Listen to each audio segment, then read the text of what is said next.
Hello, my name is Martin and welcome back to another video. Now, remember the video we did about Batings Dam and the old bridge that had been revealed? And a few of you on that video commented and said, get yourself up to Farmhouse Reservoir. I looked on the map, I thought, I can't be asked. It was quite a drive. Anyway, we've come up here to take a look and there are some remains. Okay, so where are we this week? Well, we're heading north from Manchester to the Yorkshire Dales. Here we are on the map and I'm just going to zoom in for you. A very beautiful part of the world. Let's zoom in because we're going to Farmhouse Reservoir. Another reservoir with low water levels that's revealing things, and it's paired up here with another reservoir to the left called Angram Reservoir. This area is called Nidderdale because we've got the River Nidd that fills Farmhouse. But there you go, that's what we're looking at. And if I just pull out a little bit more, you can see we're right out here in a nice green part of the world, like I say, Yorkshire Dales. The River Nidd, by the way, comes in here. That's the Nidd, and it goes into Angram first and then flows on to Farmhouse and then runs out along there, as you can see. So that's where we are, Farmhouse Reservoir, Nidderdale, Yorkshire Dales. Anyway, on the way there, I thought I'd put this in because you might be interested. We saw a steam train as we were driving along the road. Over to our right, calls from the back of the car, head it off, take the next right and head it off if we can. So we did do. So we ended up at Bolton Abbey station on this railway here, the Emsey and Bolton Abbey Railway, which is a preserved heritage railway. Let's have a look at a rail map online. There we are, Bolton Abbey station. We headed it off and we got a lovely view of this steam train. Take a look at this.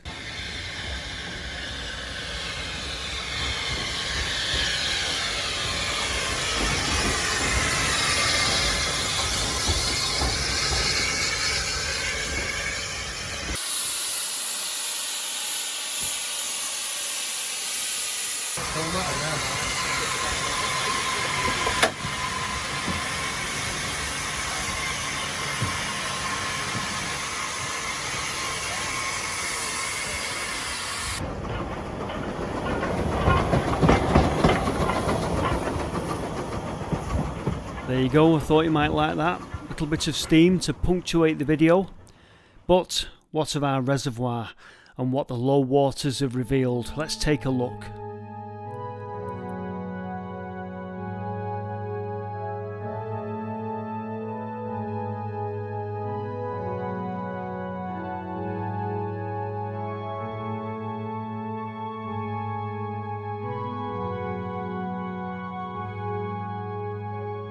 Quite a few feet underwater here, not massively deep, but what do you reckon? 6 foot. So yeah, 6 foot, maybe 6 to 10 foot underwater here. And like I say, this has been revealed, and I just think, I mean, the remains of the house are fantastic, it really is, but the fact that the gate posts are still here with the gate sort of like metal hangers on, it's just incredible. I wonder who lived in a house like this.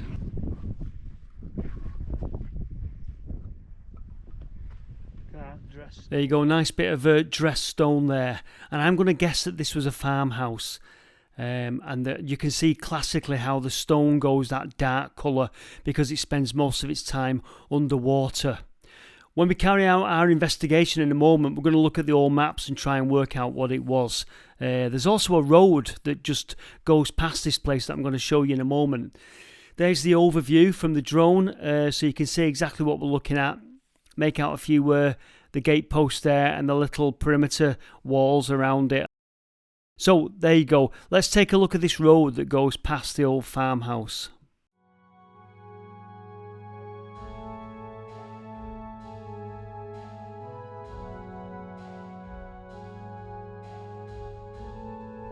So this has been an old road in the valley, this.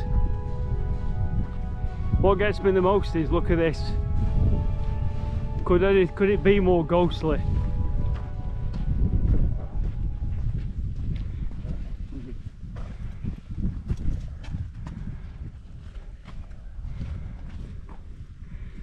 That's not seen a gate in a long time, has it? Where have the woods kept? Look at the old wooden post there.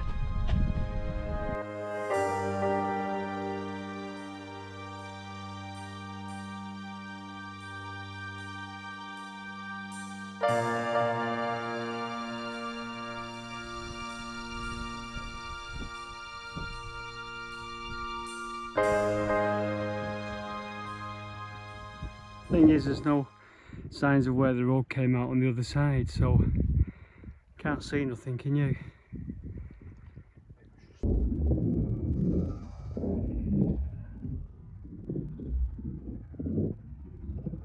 Okay, so what we're looking at, well, here we've got the reservoir, and what I'm going to do is I'm going to drain away the waters of the reservoir. This is all done courtesy of the website National Libraries of Scotland. So let's drain away the water and we'll see what we're looking at. Here we go. There you go. So look at that. That's what was there before.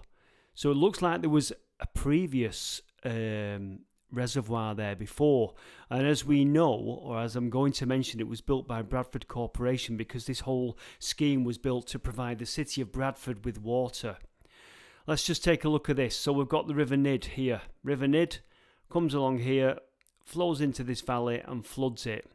Now we know that our current reservoir is like massively bigger than this. So there you go. Bit of a dam there as the river runs onwards there. So I would imagine, if you remember the Batings Reservoir video, I would imagine it's odd, isn't it? You've kind of got a former reservoir in the bottom of a current bigger reservoir and some sluice gates here. And we saw this at Batings, probably a similar setup. If you remember, when Batings Reservoir went lower and lower, we saw some sluice gates, didn't we, and a bit of a dam. Anyway, there you go. That's what we're looking at. What is the buildings we're looking at? Well, I think it's this new lathe farm here, because we have walked along this part of the this side of the reservoir. I'll just show you. We've walked along this path here, and then we walked down to this building that was revealed here. I'll just take away the waters again. And that's, I think, what we're looking at, the remains of that.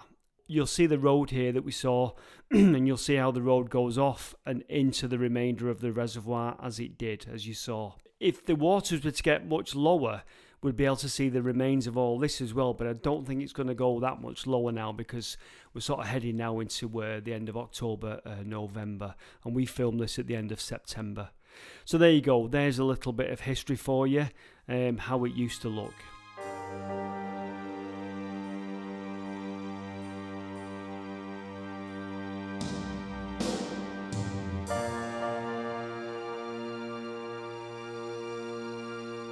So what we're going to do now, from the remains of the old house, we'll take a walk over to the dam.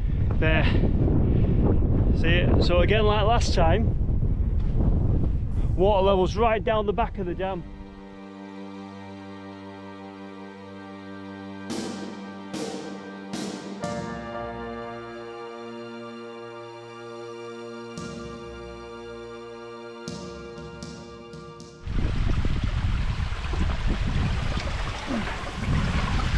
Seen better days, haven't it?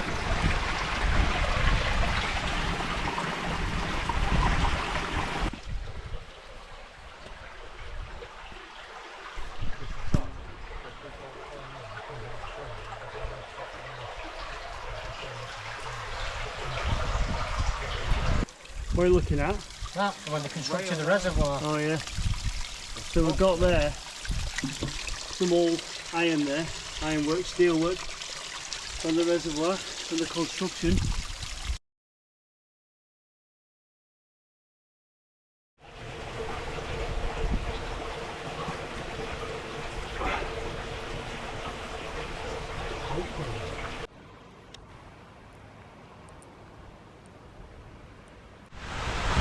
Now if you think it looks a bit brownish, it will do, because it's what I call, of course, peaty water. It's coming through the peat on the hills, so it won't be dirty, that'll be fresh. It's just very peaty.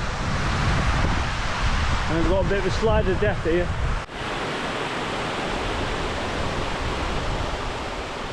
So here we go onto the dam, and the dam itself, Scarhouse Dam, is absolutely beautiful, amazing. I'm going to show you the bottom side of it in a bit. The whole scheme started in 1921, the construction of the Angram Reservoir and Scarhouse Reservoir. It was completed in 1936, and it involved the use of a light railway, the Nidd Valley Railway. It's a bit of a nip in the air, isn't there? There is, it's got cold. Well, not to say cold, but I'd say that summer's over and you can feel that autumn nip a little bit. Brew. Brew. Jesus. Now, unfortunately, we've not had a chance to cook, have we, James? Well, I've been baking a little bit. Well, you haven't, have you? Because you bought them. No, I've been. Excuse me, who bought them? Let's not lie to, well, Liam bought them. Let's not lie to the general public, because on this occasion, normally we bake ourselves, but we've had to go Asda. So the kids are having Portuguese tarts, because I got them into them. These are and nice. Me and Roy are having Adult stuff. what are they? Pan au raisin. Pan au raisin. And I'm hoping for those like sloppy bits in the middle, you know, those bits of vanilla in the middle. So I'll let you know how we get on.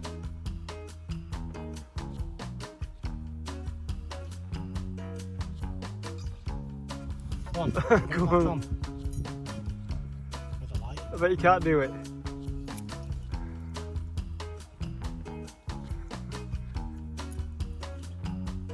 Whoa. Well done. I think, yeah, you're just snotting on your nose there, yeah. Something else we saw on the way there. Look at that water wheel, that is fantastic. So we're going down the road, saw that, had to take a quick spin round, parked up in a car park. That is amazing. Looks like it's on the side of a row of houses. I know nothing about it at all, but it looks fantastic. I know a few of you will be eyeing up that BMW in front of it, but I was more interested in the water wheel. Look to the left, you can see the, is that the head race where the water comes in to turn the wheel? Big tank there. And then, like I say, it looks like it's stuck on the side of a row of cottages. So if anyone knows any more about that, please drop a comment and let us know all about it. But very impressive. Anyway, let's crack on, because something else impressive, that dam. So that in itself is beautiful. Obviously the structure that holds the mechanism for the sluice gates that let the water through. Must be local stone that. I think it was quarried from the hills just behind the reservoir. But look how low the water is there. I imagine it's normally well up to where those chains come out. But just beautiful.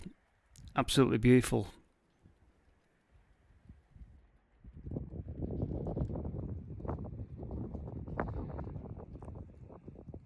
Now we have a theory. If you look in the hillside there, you can see the scars on the hillside. And we think all that beautiful stone for the dam came from up there and probably came down that road there, Roy reckons. And we reckon as well. But you can see where they've probably quarried the stone, can't you, from up on the hillside there.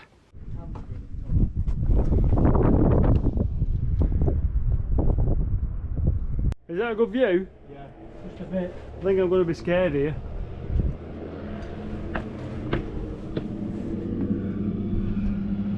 Jesus.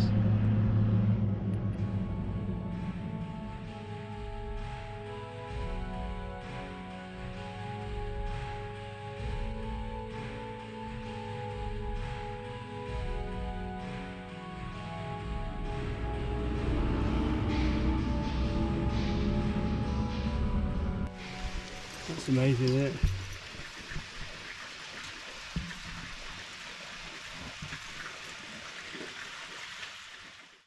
Completely blown away by this dam. Amazing. Something more like what the Victorians would do to me, but 1920s, 1930s when it was built. Amazing stuff.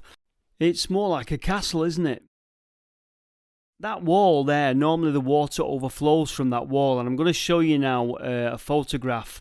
I don't know who to credit for this photograph, so I do apologise, but it's an amazing photograph, but completely intimidating. Take a look at this photograph.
So the city of Bradford is thriving and there's an ever-increasing demand for fresh water.